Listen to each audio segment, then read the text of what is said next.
Hey everyone, Hydra Hut here, and this is Sword of Ages. This is number 4 by Gabriel Rodriguez. He's doing the art and the writing. He does have somebody else doing the coloring. I believe that is Kindzierski. Kindzierski. So this is number 4. I've covered all the other issues up until now. Figured I might as well go ahead and do 4 as well. This is basically the battle issue. Pretty much this entire comic is nothing but a fight scene. So if you haven't been reading it and you just want to pick up a random stray issue, this one's pretty exciting. Also, if you haven't been reading it, I might recommend just waiting for the trade and picking that up, unless you want to grab some of these cool covers, because he does do a very nice job on his cover art. And as far as I know, Gabriel's doing all of his own covers as well. If you're not familiar with Gabriel Rodriguez, he is one of the artists and co-creators from Lock and Key. This is his first solo storytelling attempt. He does a good job. A little bit wordy, but I think that's just because it's his first time writing a comic. But all in all, it's very good, and his art is pretty on point. In the cover, we get basically a quick summary of who all of our major players are and who they're with. This is our main girl, Avalon, Lancer, Gawain, Tristan the Monk, Merlin, and Nicola. Everybody else pretty much either allies or bad guys. So pretty much start right off in the thick of it. The Red Army, the Red Sun Clan, and the Dark Star Templars have joined forces against the White Monks of the Twin Moons, and they're coming down hard. They've already killed off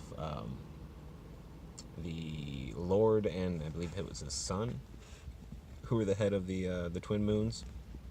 And now they're trying to take the state down, city down, the castle down. Currently the castle is protected by a god. Their sigil is on it, but the Red Clan or the Dark Templars, one of the two, figured out basically how to get around it.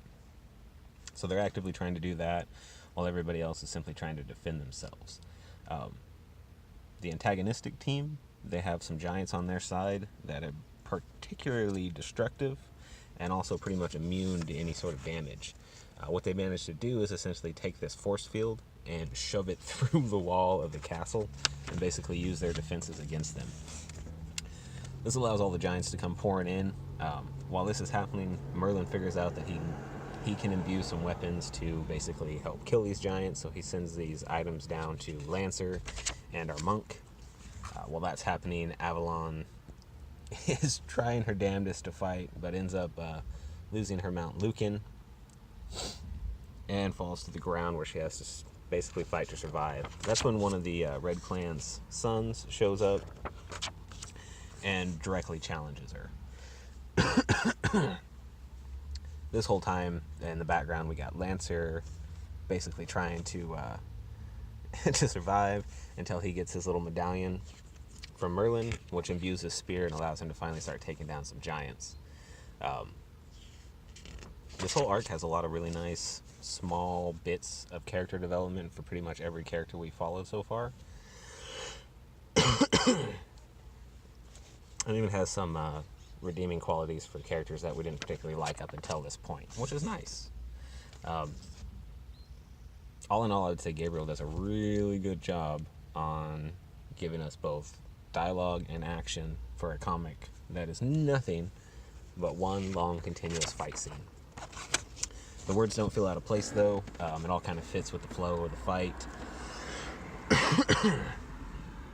And nobody comes across as too overly powered. It all seems pretty well on point for what the plot has been telling us was going to happen.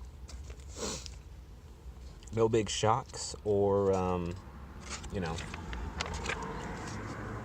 particularly impressive. I don't even know where I was going with that. No big upsets. Nothing happens that makes you just suddenly hate the comic for any reason. And I'm not going to show the very last page. It's kind of a cool page. What the heck? No, I won't. You got to read it. Sorry, but you got to read it. Honestly, though, because it's a good comic and I don't really have anything negative to say and I don't want to ruin anything on the plot, it's going to be a pretty short review. But, yeah, I would say the art, I'd give it solid 8.5 out of 10.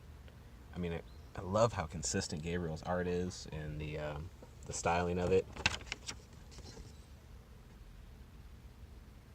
Really helps to pull you in. Anyway, sorry about the boring review. I was just trying to push some time out of it because I really don't have a lot to say other than you should read this if you haven't been. It's well worth it. I don't have any idea how long it's supposed to be. I think it's going to be a 6-issue run. Maybe it'll be 12 though, but I think it's going to be 6. Anyway, thanks for watching. Hail Hydra, baby.